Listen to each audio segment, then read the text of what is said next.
Chicago Council is that we're inclusive of each and every person that's a member of your organization. This also includes some of our other brother and sister organizations like WeBank, the WBDC that determines women's certifications, veterans certification, as well as disadvantaged business associations. So again, as a collective group, we're able to make sure that diversity, equity, and inclusion is on the table at each of these organizations, and that again, the business case for supplier diversity, which I'm now coining the term business diversity, because we do represent all industries, not just supplies, if you will, or tangibles that are out there. So I'm excited to see some familiar faces. I'm old school, y'all. I used to watch this show called Zoom, and she would look through this little like thing at the end. It was like an hourglass, I think, at the end, and she'd say, "I see Jimmy and Billy. I see Jeremy. I see Alonzo. I see Brian. I see Delisha. I see Eric. You know, I see Representative Robinson." Good to see you guys. If you have not guessed, yes, I'm a little bit cuckoo, especially at 5:30 after being in the office all day, right? And I do still commute into the office daily. But you also, I hope that I'm able to parlay or exert some of the energy that I give in this new virtual setting that we're doing. Over the past 3 years, and I think, Jeremy, we started at the Currency Exchange Cafe, was the very first one. Then we went over to the Silver Room in Hyde Park, and then we went to the Art Gallery, right? Connect at this last one. So now we're in this virtual environment. I actually teach an entrepreneurship course called Master Plan. I got the name from Eric B. and Rakim, thinking of a master plan. I got nothing but sweat inside my, and that's what I think we're all here tonight able to form, is a master plan about our careers, about business, about our lives, how we coexist together, how we continue to collaborate together. And I think we're going to have a really nice organic conversation. So again, if my energy is way too much for you, I'll try and take it down a little bit, but this is how I get through everything and keep it all going for you. So I think that's why Jeremy keeps inviting me back there. And I know the people on your board are like, "Jeremy, get rid of him. He's killing us already." But thanks again, you all. So that was a little bit about me. I'm a native Chicagoan, born on the South Side. I come from a family of entrepreneurs. I grew up in the Roseland area on the South Side of Chicago. We owned the Roll Arena, for some of you all that may remember the skating rink on 103rd in Michigan, right down the hill. So I grew up spraying down skates and kind of watching out of the corner of my eye at the professional skaters that were out there trying to pick up some of their tricks so that I can go out there and do some of my own things. I share that story with everyone because my family did not want people to know that we were a Black-owned organization or a Black-owned business, if you will. And as a kid, I just didn't get that. I didn't understand it. Like, you know, I thought that was just, you know, part of the American dream. Well, fast forward, you know, 5 years later, right? I'm saying 5 years later now.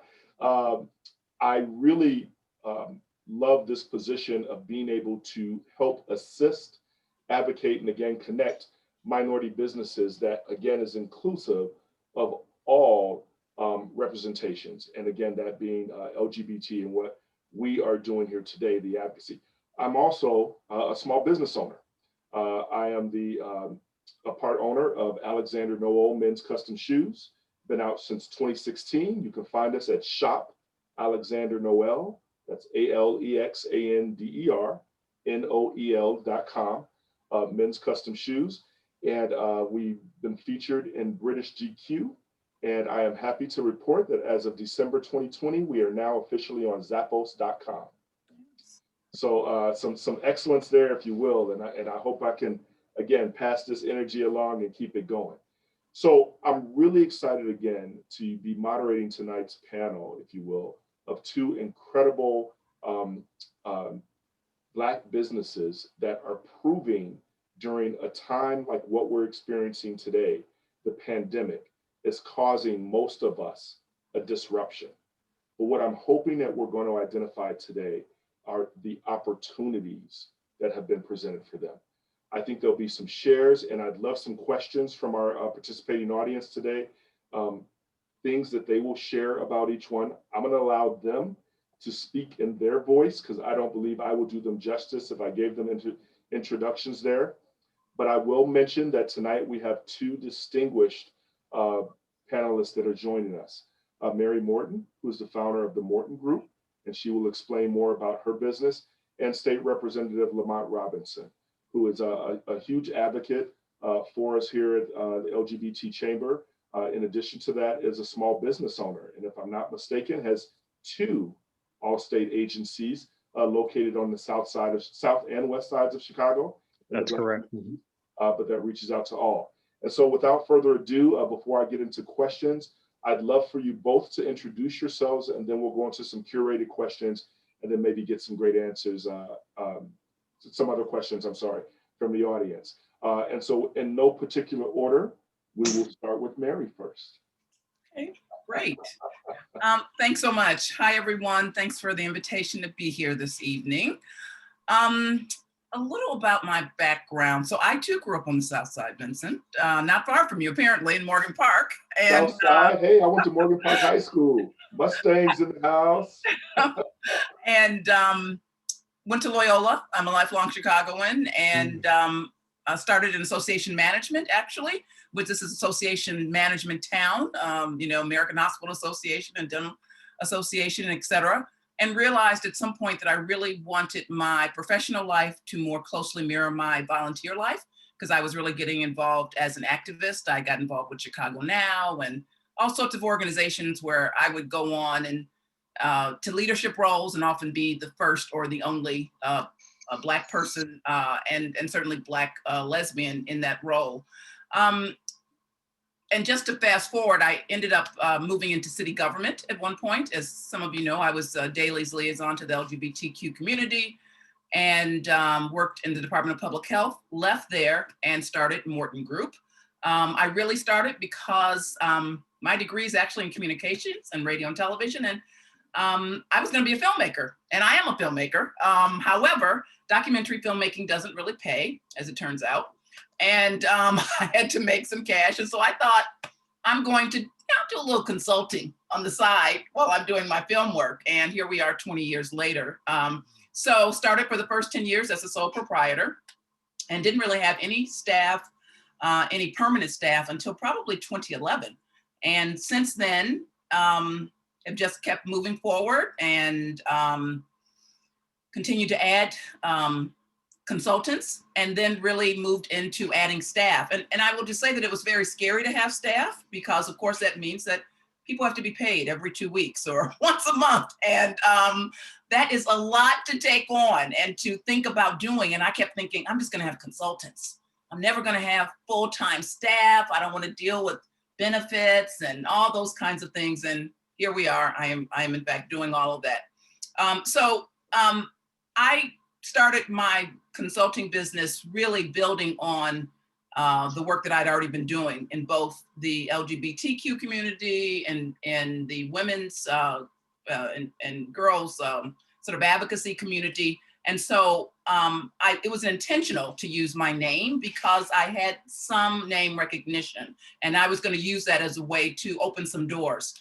And one thing I will say is that you never want to leave your full-time gig. At least I didn't want to leave my full-time gig without at least one contract, something that I knew would, help get the ball rolling. I did a huge major push out. I mean like I had a reception in someone's beautiful home and Gold Coast and press releases and the whole 9 yards. And actually at that point got a gig, and at that reception. And so there is something to be said about going big or going home, I would say. And just continue to build on relationships. So much of this work, certainly in the early years, is about relationship building. So in 2016, I'm just gonna skip forward, we saw with the election, a huge trajectory for our work. And I should say that we are a national consulting group, and we've worked across the country the entire time, the entire 20 years. This is our 20th anniversary, in case I didn't say that, which I can't believe. And we work in the areas of organizational development. So anything that'll make an organization better, could be board recruitment, could be fundraising for nonprofits, We do research, freestanding research projects. We've done work with the University of Chicago. We've done work with the Chicago Black Gay Men's Caucus. I see Alonzo on here. We've done work with groups across the country, just on freestanding research projects. We also do a lot of work around racial equity. And that, as you can imagine, really, again, since 2016, it really has just been on a trajectory. And again, we saw the next layer of that work when George Floyd was murdered. And so we are at a point now where we're very fortunate that we have people waiting to work with us. I mean, literally people are waiting months sometimes to work with us because we're at capacity, you know, and it ebbs and flows, and we're trying to figure out, is this going to be another growth spurt, or are we going to try to maintain where we are? Right now, I have 8 staff, which is hard to believe for me to say that, and we have 12 consultants who work with us on a fairly regular basis and are part of the Morton Group family, if you will. The last area of work is in executive placements. So we do primarily C-suite placements, again, all over the country. And in Chicago, the most recent one we did was for Forefront, which is the statewide social impact sector group. So I'll stop there. I can add lots more, but I certainly would love the representative to go. Outstanding, Mary. Wow, that is some serious excellence. So congratulations. Some really good stuff there. I appreciate that. Representative Lamont, please, if you don't mind sharing with us, let's do 2 things for you. Let's start first with your entrepreneurial journey, how you got started with your all-state agencies, what that was like for you. And then let's kind of parlay into your role then as a state representative. And if I'm not mistaken, you were one of the first LGBT representative, Black LGBT representatives, if you will. And please correct me if I'm wrong there. I would say you were the first out LGBT working with that. So please share with us your journey. Great distinction, Vince. Good to see you, Vince. Good to see you, Mary. And I would like to thank Jeremy for welcoming me and having me on this panel. Jeremy has been doing an amazing job at the Chamber. My Allstate insurance practice is a member of the Chamber. And so I just want to give kudos to Jeremy and all the amazing work that he's doing in our community. Let me start back just a little bit. All of us are Southsiders. I grew up in Chatham. I grew up at 91st and King Drive. The mother of a Chicago public school teacher and the son of my father, excuse me, was a building inspector for the city of Chicago. So, you know, my parents were public servants. Growing up in Chatham, I grew up between Cottage and King Drive. Well, many of us that are from Chicago, we can picture King Drive, manicured lawns, nice homes, teachers, police officers, city workers, and then you have Cottage Grove. You have drugs and prostitution and gangs. And it probably is surprising to most that, of course, I want to spend my time on Cottage Grove.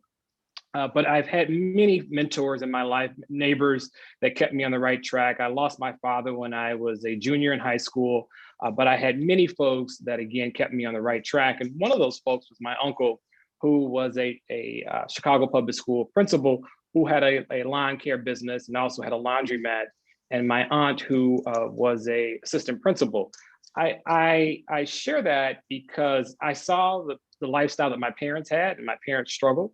And I saw the lifestyle that my uncle had, and I've always wanted to own my own business because I just saw that it just seemed to have a better quality of life than my parents. So went on to school at Clark Atlanta University, where Atlanta certainly is the benchmark of Black business, and saw Black entrepreneurs and Black excellence, and really wanted to be a part of that. And so the entrepreneurial spirit I increased certainly as a student at Clark Atlanta University. And my first business was a window washing business that I started right out of college. And about 6 months in, unfortunately, ran out of money and had to sell cars. And I want to make sure that and Vince, please time me. Sometimes elected officials, we can go overboard.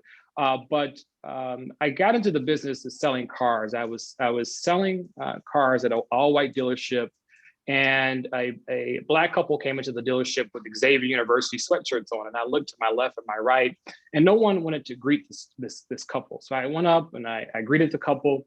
It ended up this gentleman was an insurance agent.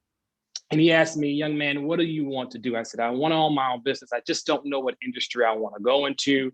I'm doing very well here, but the automotive industry had turned the tide around. It's minority programs, and it takes a lot of capital to own and operate a car dealership. And he says, young man, have you ever thought about the insurance business? Do you know what residual income is? I said, is that when you sing a song one time and those checks continue to roll in? And he said, yes. And he worked for AAA. And so he connected me to someone at AAA. I moved back to Chicago and worked for AAA for a year, worked for State Farm for 3 years. And in the State Farm capacity, I worked with some great agents, not so great agents, but it gave me an opportunity to really learn as an agent manager because I was working with agents, learning the business. And then I left State Farm and started my first practice at 47th Street with Allstate Insurance. I left State Farm because I thought Allstate gave me a better opportunity to own and operate my own book of business. And for that, it is also how I got into politics. As an insurance agent, one of the things that you do is you certainly entrench yourself in the community. And so I had been involved politically, served on a couple of different boards, QCDC, as well as the Greater Inglewood CDC, QCDC that built the Walmart and affordable housing at 47th and Cottage Grove, the Greater Inglewood CDC that built the Whole Foods and Chipotle and Starbucks and Inglewood. So those boards got me involved in politics. And so meeting different elected officials, I would always share with them that I was interested in running for public office. Well, because I was in a business that had been entrenched in the community, it allowed me to again meet these folks. And by our lieutenant governor currently, when she decided to run for lieutenant governor, Juliana Stratton, an opening came up. And so that's how I became the state rep in the 5th district, representing 1,000 so folks from South Shore, 79th and Jeffrey, along the lakefront, the division and Lakeshore Drive. So one of the most diverse districts in the state. It's been a humbling experience, but part of that is, again, as an entrepreneur, it gives me the opportunity to do something that I care about, and that's making sure that folks look like me are taken care of. It also has afforded me the opportunity to teach for 8 years. I taught at Olive Harvey and Daily and Harold Washington. I taught entrepreneurship like Vincent. I taught business management, business marketing. Then I also ran a mentoring program for African-American boys, preparing them to go to college. I did those things because I was in business for myself, and it allowed me the flexibility to do things that I love. I love teaching. My mom was a teacher, and I also love public service. But because of the insurance business, being a business that allowed me to be entrenched in the community, it allowed me to do 2 things, again, that I really enjoy. And again, that's public service, and that also is mentoring, which is, I put a little slash there, also being an educator. So that is really the history of Lamont growing up in Chatham, how I got into business, and then also how I've moved into my second passion, which is public service. So Vincent, thank you for allowing me to share that story. That I know Alonzo and maybe a couple other people might have heard that story once or twice. So thank you. No, that's great. Thank you so much. And yes, I did forget that elected officials can be a little bit long-winded. So, so thank you very much for that. I'm sure Mary can attest to that, right? Coming from the daily administration and everything there. So thank you both. Wow, just phenomenal examples, if you will, of your journey so far and what that has been for both of your lives, especially, again, representing the LGBT community and what we're doing here. Can you share with the audience what the pandemic has done for you? I know personally, and Mary, I'm sure you can attest to this, I have a ton of outreach now as an organization that works in the DEI space, those that aren't just looking to be engaged with the Black Lives Matter movement, but those that are really looking to be intentional with, diversity, equity, inclusion, and access. And so I know that translates down to them wanting to have courageous conversations, to them wanting to be intentional about supplier diversity, which is what I can definitely help with. But for your organization, the consulting services, and now the staffing, can you share with us a little bit about what the, I guess, Sure. the disruption, if you will, that the pandemic has caused for you, but then also maybe the opportunities that it's presented for you? Let me just say that we had, for a number of years, worked virtually. And then we had an office in Andersonville, because I live on the north side of the city, for about 5 or 6 years.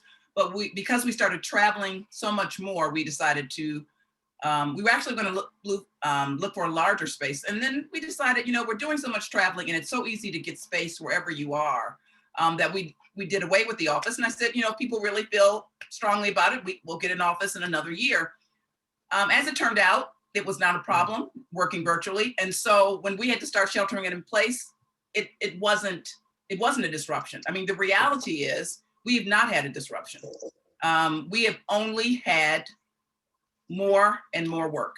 And part of that is because, as you may know, some folks have just discovered racism. And so that's just the reality of it. And so they are trying to do some work. And this racial reckoning, I think is a real change. It's not going to go away. And we already knew that diversity was the right thing to do. And certainly when I started Morton Group a number of years ago, that was always part of the work. And then it evolved into diversity, equity, and inclusion.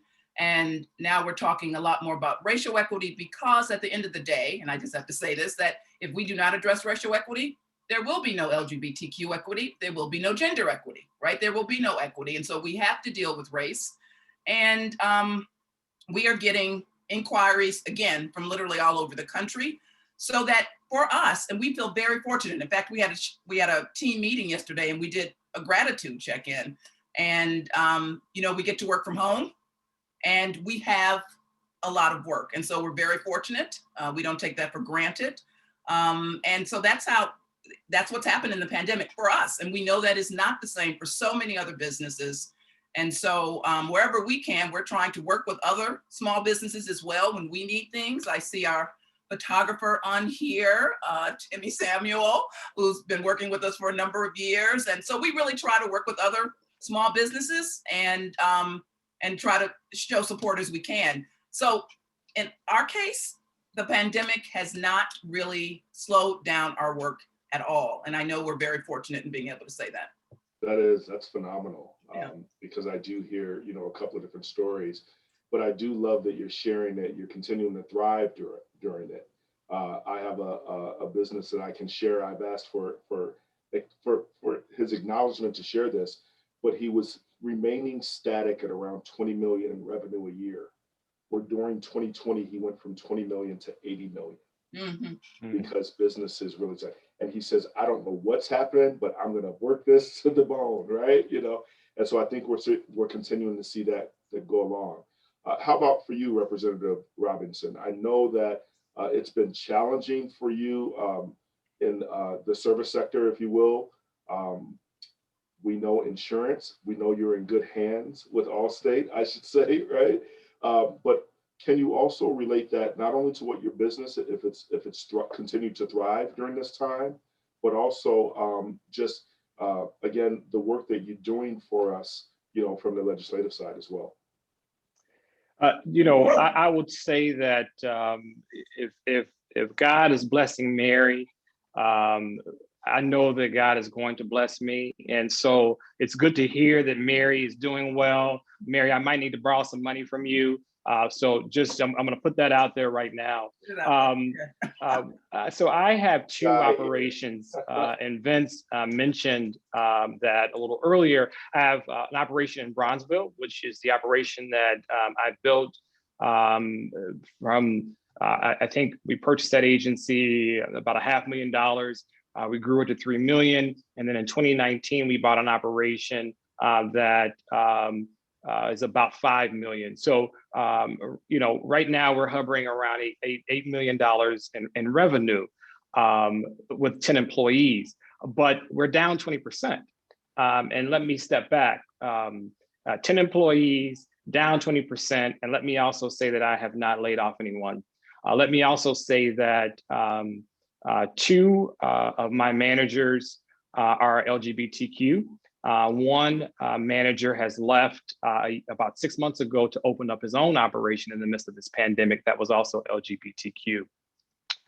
So with that said, not only do we have folks in my operation that are in management that are in the LGBT community, but those folks also have stayed on in the midst of this pandemic, even though my volume, my premium cash flow has gone down by 20%.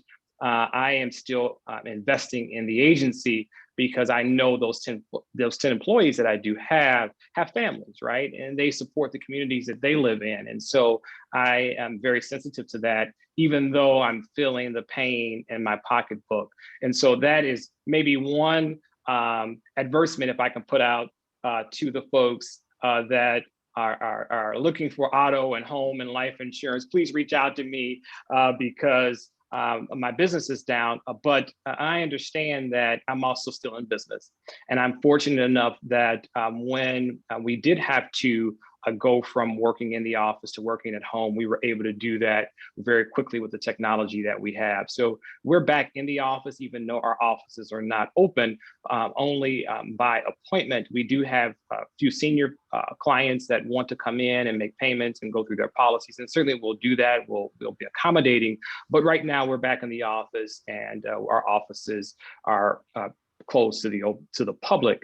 But again, it's been a tough time. Now, mind you, I did receive the PPP, but that certainly was not enough resources for me to be able to hold off what's going on. And so we're retooling. I am still investing in the agency. We're shifting some folks around. We're trying to be more aggressive about going after some of the leads that we have, going after some of the mortgage folks and the realtors, but really trying to push to make sure that we stay focused on our goal, and that's to bring revenue into the agency. As it relates to the state of Illinois, it's certainly been disheartening to see folks look like me to be at the high numbers of COVID. And so I'm thankful for organizations like Howard Brown and Christian Community Health Center that reached out to me personally to do COVID testing in my community and my district that I represent. Sometimes we cannot always wait on government. And so it's good that organizations like Howard Brown and Christian Community Health Center reached out. And I want to tell the other businesses that are out there that sometimes that we have to be able to work with government to be able to make sure that people are taken care of. And whether that be personally giving out masks and other hand sanitizers, those things are certainly important. And certainly organizations thinking about building relationships in any community, certainly those are areas that you can do that to get your name out there. But it certainly has been difficult and stressful, again, running a business with 20% down in revenue, also trying to work with my colleagues and at the state, any government industry, sometimes we move slow, right? And so to get resources out has been extremely frustrating, which is why I'm appreciative and keep saying Howard Brown, as well as Christian Community Health Center. And then personally, I've bought masks and hand sanitizers and have delivered that to citizens in my district, constituents in my district that needed hand sanitizers and also grocery items as well. And so again, making sure that not only running a business, but I make sure that I can't wait on the resources from the state. I've had to lean on others to help me to be able to give resources to folks in my district. Outstanding. That's great. What I heard you both talk about just now was, again, you're continuing to thrive during the pandemic. You experience some setbacks, some minor setbacks, if you will, due to, but you also do have these employees that you're continuing to support. And I saw a question that came in about, you're both mentioning, there was that fear of not being able to support those that you employ so that they can go back. How do you balance that? Wanting to be sure that you're providing this continued, revenue resource for your employees, but also maintaining a business during the pandemic. I think of, it's a balancing act, but at the same time, it becomes the process of prioritizing where things will fall and how you can help to maintain them. Can you talk a little bit about that? Would you like to go first? Go ahead. Vincent, I would say something that I've heard from being in business for 15 years is that slow to hire, quick to fire, right? And so to Mary's point, as I mentioned, I am reinvesting in my agency, and part of that is looking at, do we need to add staff? In the midst of being down, do we need to add staff? But it's always been my concern that I need to make sure that I pay people. There were times, particularly when I first started, that that there are two things that I paid. I paid my book note, and I paid my staff. Everything else I put on the back burner, and that's everything else. I don't even want to talk about some of the notices that I received, but I made sure that I paid the book payment because an African American gave me the opportunity. I didn't have any money when I started my insurance practice. An African American agent wanted an African American to take over his book of business, and I went to 3 banks. And I'm going to get to your point, but I think this is important. Yeah, I went to 3 banks. I heard no. I heard no and hell no, and I'm not gonna, because I don't want to be disrespectful to Mary, the third point that a bank told me. And so I got 3 no's from 3 different banks. And I went back to this individual and I said, look, I've gotten 3 no's. And I asked him, would he sell or finance the book of business? And he sell or finance the book of business over 6 years. And so I've taken that $500,000 book, and now we are hovering about $8 million. But that's because African American gave a young Black male from the South Side of Chicago an opportunity. And so again, even though my resources were funky, I still made sure that I paid that book note and I paid my employees. And so for those of us that are in business, those of us that are thinking about business, certainly, again, slow to hire, make sure that you have the right folks in place. And then if they're not the right folks, it's one of the toughest things that I've had to do in my career, certainly fire folks. And anybody in business, certainly we have to do that. And that's not an easy process, but you have to be able to know when it's time to separate from someone, because those folks can put you out of business. And so with that said, it's always, just like Mary said, when you're adding employees, I'm always cautious of, if something happens, do I have enough resources? And which, anybody going into business, you have to have cash on hand, because just like this environment that we're in right now, we never know when the tide is going to change, and that you have to be able to make some quick changes. And so you have to make sure that you have those reserves on hand to be able to pay your folks. Because in business, the folks that really run the operation, yes, Mary and I run an operation and Vincent runs the operation, but anybody with employees, the employees really are the face of the organization. They're really running the show. And so again, if I can't impress upon this enough, is that you have to make sure you take care of your folks through good times and bad times. Absolutely. Yes, I completely agree. Certainly there were many years where, and consulting, of course, is very different than insurance, because folks need to pay a particular amount of money to you, to be covered. And what I know from running nonprofits, before I started working with nonprofits, is, if you're having a cash crunch in your nonprofit, who do you think doesn't get paid first? It is the consultant, most likely. And so you have to become very comfortable with making sure that people understand that, in fact, you have to be paid as well. And when we were not being paid and there was a cash flow, I was making those ends meet, if you will. And so that was difficult. And it meant there are other areas of my life that didn't, go as maybe I planned. Put lots of money into filmmaking. I mean, I'm still making films and we'll be going back to that more so this year. However, I had lots of media projects I wanted to do. I had to put many of those things on hold. I have to say that in 20 years, as surprising as it is, we've never had a line of credit.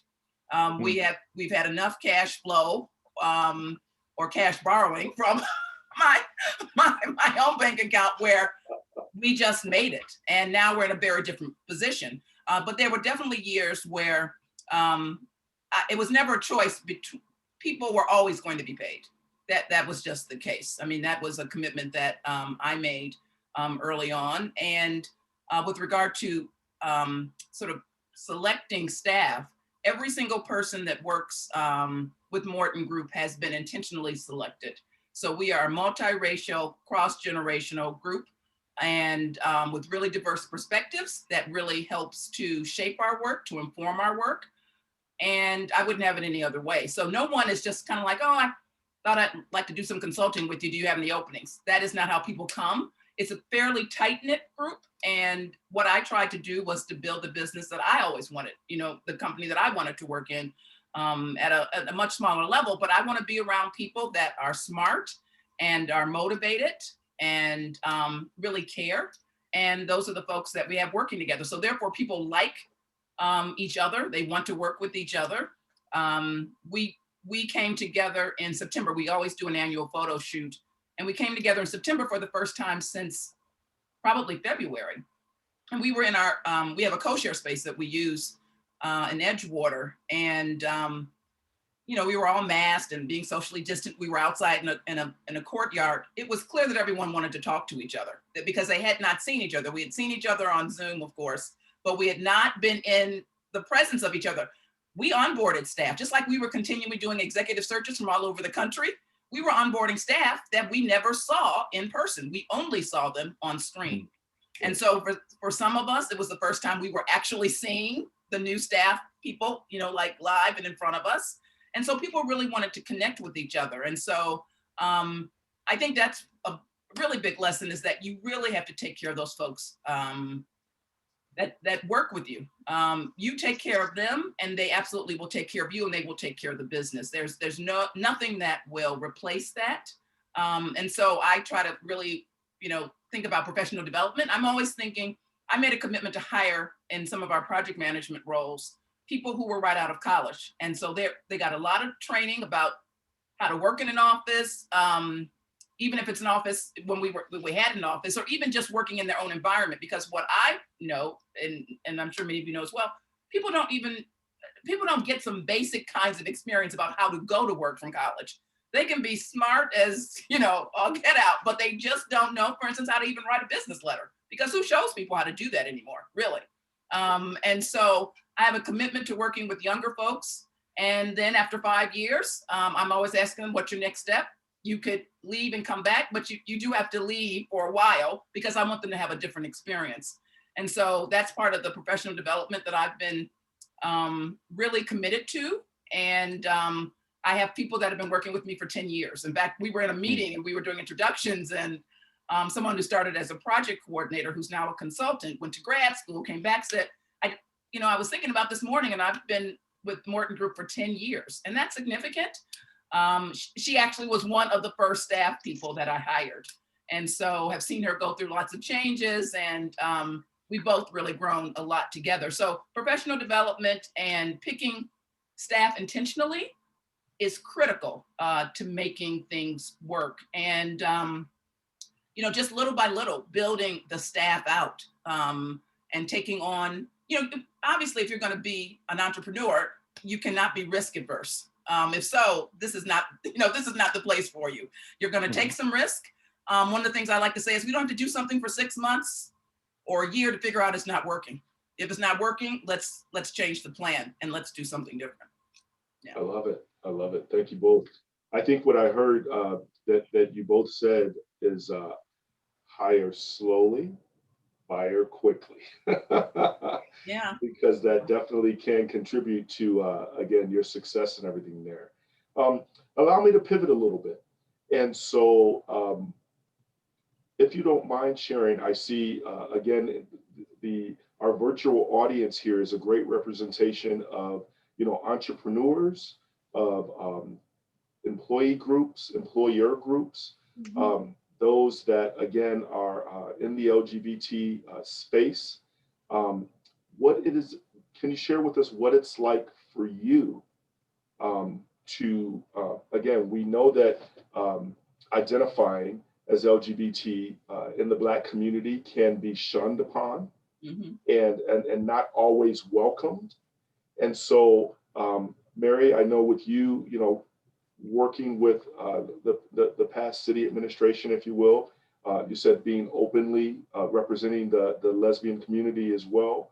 But again, having that open arms. And then of now, of course, having, Madam Mayor Lightfoot, who's also just really opening doors and shining a lot when it comes to, in regards to that.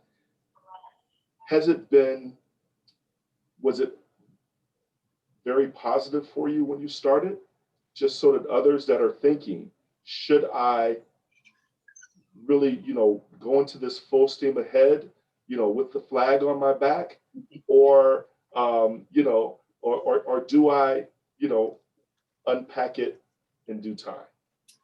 Yeah, and I think in many ways that's a very individual experience, and people will have to come to that as they're comfortable. For me, when I took the position as the mayor's liaison, it was clear that many people then didn't know that I was a lesbian, because you could say, like, do you have to be part of the community to have that role? And actually, I think for several years prior, there may have been someone in the role who was not a member of the community. So, and so, I was doing work in the women's community, doing work in reproductive justice community.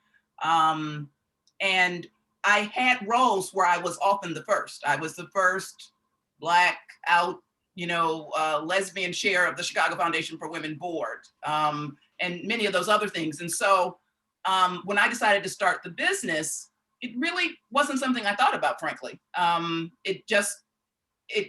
It is just a part of who I am. And so I didn't feel like I needed to call it out in any particular way. If you looked at our website, you would certainly see that we are LGBTQ friendly, if not understand that the person who's running the organization identifies in that manner. And it's never really been an issue. So I feel very fortunate. If so, I don't know about it, right? If someone didn't come and work with us because of how I identify, I don't know that.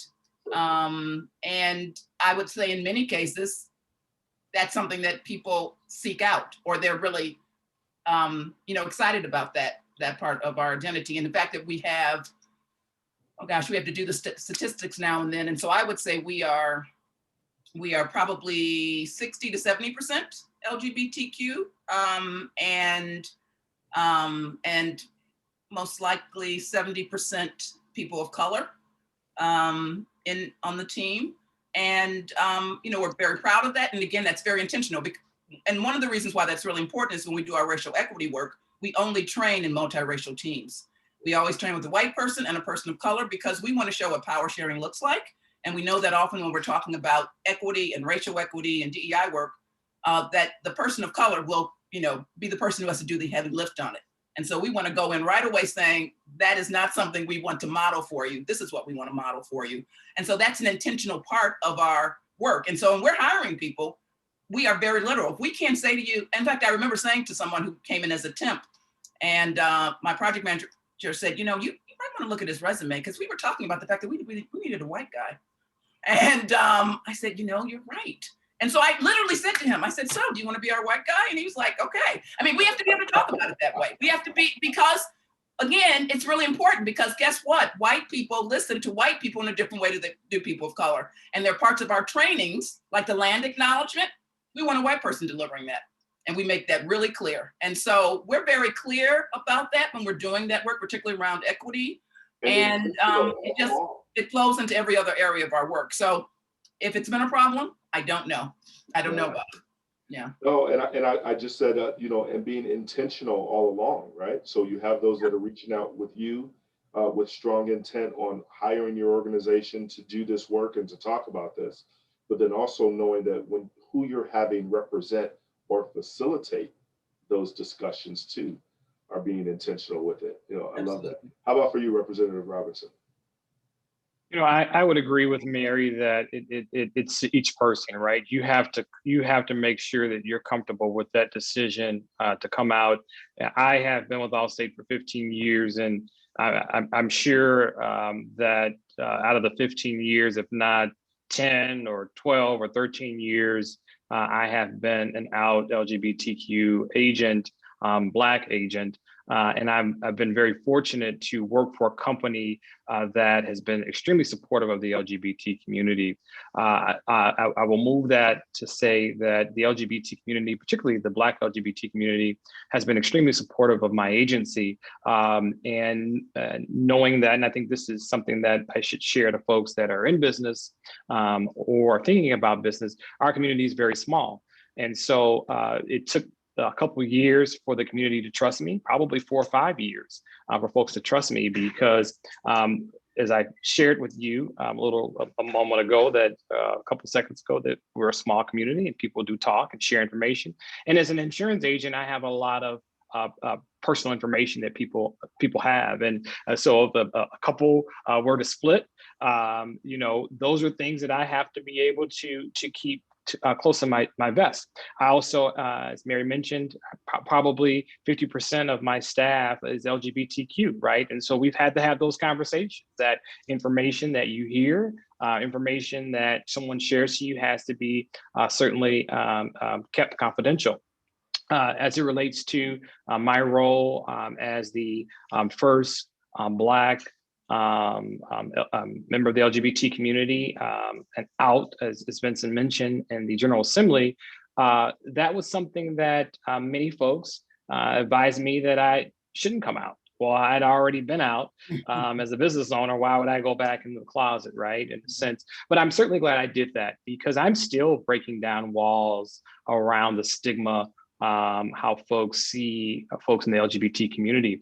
I am trying to increase the funding for the African American Response Act. This fund is to stem the HIV pandemic that is been extremely ravishing, continue to ravish our community, particularly our young people. Well, I will tell you that no one was watching that fund, that grant money. And so that fund had been underfunded for many years. As the HIV rates go up in our community, the monies that organizations receive, particularly the Black-led organizations, weren't receiving those funds. And those funds hadn't been, there was no money there, and then the funds hadn't been increased. So I have legislation to increase that fund from $1 million to $15 million.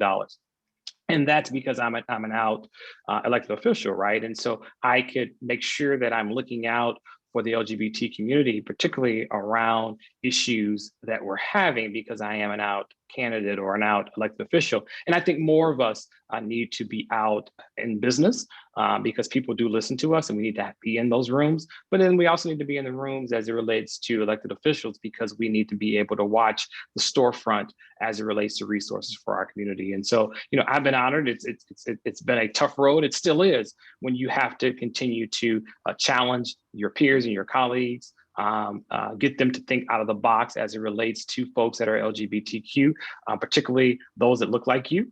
Sometimes we think that it's folks that don't look like us, but sometimes the challenge is Black folk that still have issues around folks in the LGBT community. And so there's still a battle there. And sometimes you get sick and tired of battling those fights. But I realize to whom much is given, much is required. And so I'm in these places, in these rooms for a reason. And so it's my obligation to make sure that I speak out. And when I hear things that are not correct, that I have to be able to do my best in a way that is respectful, but also make sure the person understands that that's not correct, right? That we're just like everybody else, and we want the same things that everybody else has and wants. So that's certainly been a challenge. But again, I'm glad that I am out to be able to have those conversations. Absolutely. Thank you so much for that, and for your advocacy work towards that too. I know also that you're a part of the new community center that's going to be coming on the South Side. That's also going to focus on LGBT advocacy work. It'll have a health care clinic in its surroundings, or I'm probably saying that incorrectly, that will be a part of it, near it or so from there. But I also think it's going to identify some other ways for maybe Mary and some of the other businesses that are represented here in the audience, or in a virtual audience, to come in and share the resources that they have for the community. Do you mind talking about that? And then maybe if that can lead to some opportunities for Mary and her team. Sure. Thank you for that. I will share that for me, and many of us that are Zooming in tonight, that The Center on Halsted is a wonderful facility. And we need that same facility on the south side of Chicago. Many of our youth have to travel from the far south and west sides to be able to get care and resources. And so it was important to me that we had this type of facility on the south side of Chicago. And so I secured $15 million out of the capital fund. The capital fund is resources for new schools and bridges and community centers all across the state. And so I thought it was important that one of the first things that I did was to make sure that I secure funding for our community to be able to have a place that we are able to call home, a place that we own, a place that businesses like Mary and other organizations will be able to come if they would like, to be able to have space within the facility. Also, that there should be some retail there that we own and operate.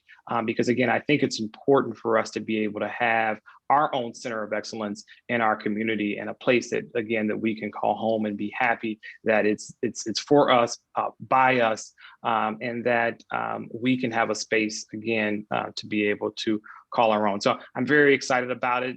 Vincent, you mentioned the healthcare space. It also will have a healthcare component. So again, it'll have a healthcare component, it will have housing, and then also it will have space for us to be able to play basketball, for us to be able to have events and shows. It also have office space for Black LGBTQ organizations. And so I'm very honored that we are getting the support from the governor and the support of other elected officials on this effort. And I hope to be able to come back, and Jeremy will be able to invite me back to be able to talk more about the center. Outstanding. Yeah, thank you for sharing that. I look forward to the day that maybe we can have one of these Black Excellence events there, right?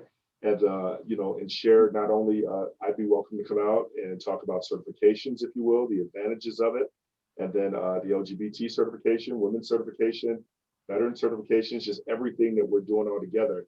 And I think, of course, what the Morton Group and the fact that they're showcasing really diversity, equity, inclusion, its importance, and then these organizations, again, intentionally factoring that in. I'm sure there'll be another, more than enough opportunity. You'll be even busier, Mary. Can I just add in something? I saw a question about from Jamie about how we might connect with other nonprofits to do social good. Yeah. And I just want to say that my accountant has asked me to stop connecting with nonprofits because we always ain't got no money. Yeah, we always do discounted work. We pick groups to work with, and we intentionally pick smaller groups who may not have access to our services. They, frankly, can't afford them. And so in this 20th year, one of the ways that we're celebrating is we're doing something called the Forging Innovations and Racial Equity Grant. It's the FIRE grant. And it is for organizations that have budgets between $400 and $1.1 million. And we are going to give them about probably $50,000 worth of services. We're going to do all of their assessment work, their trainings, and help them write their racial equity action plan. And so that is going on right now. The if you know folks who might qualify, in organizations that might qualify, you can go to mortengroup.com, and Morton is MORTEN group.com, and look for the FIRE grant. Applications are due on March 15th, and we decided to try to bundle it this year. So again, even in this grant, we're working with organizations that we usually don't work with. We usually are working with organizations that have much larger budgets than $1.1 million, but we thought, let's make it for smaller organizations. We need some infrastructure, so we couldn't necessarily do it with startups per se, but we do really make it a conscious and conscientious effort every year to do, sponsorships and to do discounted work, and for tiny organizations that, again, might not have access to our services. So yeah. Outstanding. All right. Well, we're coming up on the end of what I think was an incredible conversation about Black business excellence. And for those of you that have participated, if you will, if you do have some more questions, please don't hesitate to put those in the chat. but I come up on what I call Vince's lightning round, y'all. Uh-oh. And this is just a little series of questions that I threw out there. There's just an answer to it, and it allows us to get to know you a little bit better there. And so I'm going to throw this out. Mary, favorite color? Oh, okay. Many people on this call can probably answer that. It's purple. It's purple. It's purple. It's purple. All right. All right. How about for you, Representative Robinson? Although I'm in black all the time, as Cornell West says, casket ready, my favorite color is red. Red. Nice. All right. Nice. Favorite musician? Oh, God. Musician? Oh, gosh. Or music, or genre of music. Okay, well, I'm going to say it's somewhere between Gregory Porter, Alicia Keys. Okay, very nice. Two very good ones. How about for you, Rep? Erykah Badu. Ah, very nice, very nice. And then I'll close it out with, if you could have dinner or tea or coffee with this one individual, living or dead, who would it be? And why? I think I would probably pick Maya Angelou because I, grew up reading her books, and it was a huge part of my development as a young person. And I've had a chance to drive her around many years ago, actually, but I haven't had a chance to, I didn't have a chance to really talk to her and have a meal with her. Yeah. Oh, that's phenomenal. And I'm not sure, I think we may have lost Representative Robinson. Did his phone drop there? Jeremy, are you still with us, Rep? No, he may have, I'm sure he'll be back. Outstanding, yeah. And well, since I've got you again, that brings me to this new sensation, if you will. I'm calling her the next generation Maya Angelou, the woman, the one that spoke. Yeah. Amanda Gorman. Say that again. Amanda Gorman. Yes, yes. I think she's Maya reincarnated, if you will. In her own voice, right? With a very new and much needed voice. The poem was on point, and it was absolutely needed. It was at the right time, the right message, and huge thanks to Jill Biden, who made a really good decision in saying we want her to do that poem. Absolutely, absolutely. Well, Mary Morton, Representative Robinson, this has been phenomenal. I think we've been able to really cover a nice gamut of questions about entrepreneurship, about what contributes to your Black business success, how we as a community, as a village, if you will, can continue to help you to sustain, to share what you do with those that we know as you continue on your journey. And I'm so thankful that I got the opportunity to share this time with you too. So continued success to you. I'm sure we're going to run into each other again in this large but small world, correct? And I'm going to turn it back over to Jeremy, the Executive Director of the LGBT Chamber of Commerce of Illinois. And Jeremy, thank you again for allowing me to be a part of the fourth year, if you will, of Black Business Excellence as you continue to break barriers, break down doors, and all the great stuff that you're doing for the Chamber. Awesome. Thank you so much, Vince. This was definitely a really great conversation. Like all things, well, not all things, that's not true. This is one thing that does get better each year. So thank you all so much for joining us today and being willing to share some of your own personal journey and some insight for others who are thinking about following in the great steps that you've already have said out before us. So again, huge thank you, Mary, Representative Robinson, and also Vince.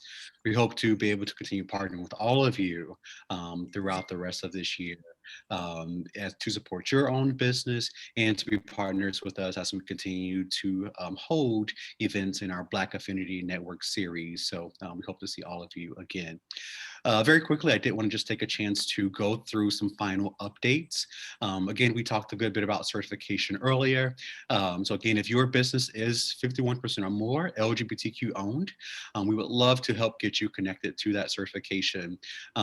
Certification is a great tool to market your business, to get connected to corporate and government entities. So if you're looking for a way to get those conversations started with those partners, certification is a great tool for you, regardless of which certification you decide to go for. I want to give a huge thank you to our partners at Molson Coors. Molson Coors has been a corporate partner of ours for quite a few years. And so today I'm excited to announce that with their partnership, we are excited to be offering 5 scholarships for Black LGBTQ owned businesses to become members of our chamber. In addition to being able to access a network of marketing, advocacy, professional development, and our networking resources, membership also provides you access to the certification at no cost to you. Typically, getting certified is a $400 fee, but we're excited to inform you that if you are a member of the chamber, you do not have to pay the cost to get certified as an LGBT business enterprise. I'll be reaching out via email to share some information and on how you or others can sign up to let us know you're interested in applying for those scholarships. We also host 3 other affinity groups, women, Latinx, and young professionals. I'm excited that with Molson Coors, we also have a separate scholarship available for our Latinx LGBTQ entrepreneurs, which we'll be talking about at our Latinx conversation happening next month in March. Huge thank you again to everyone joining us. Again, I'll be sending you some information about our upcoming events, including the one on Thursday, where we'll be talking about downstate resources for LGBTQ entrepreneurs, as well as our workshop on HR and insurance compliance. Huge thank you again to Mary, Representative Robinson, and Vince. I know that this will not be the last time that we have you here with us at an event or partnering with you in some sort of capacity. Thank you all so much, everyone. We look forward to seeing you. It actually looks like we have about 15 minutes. And so before I just say goodbye, I'm going to say goodbye to our recording. I'm going to stop recording at this moment. And so big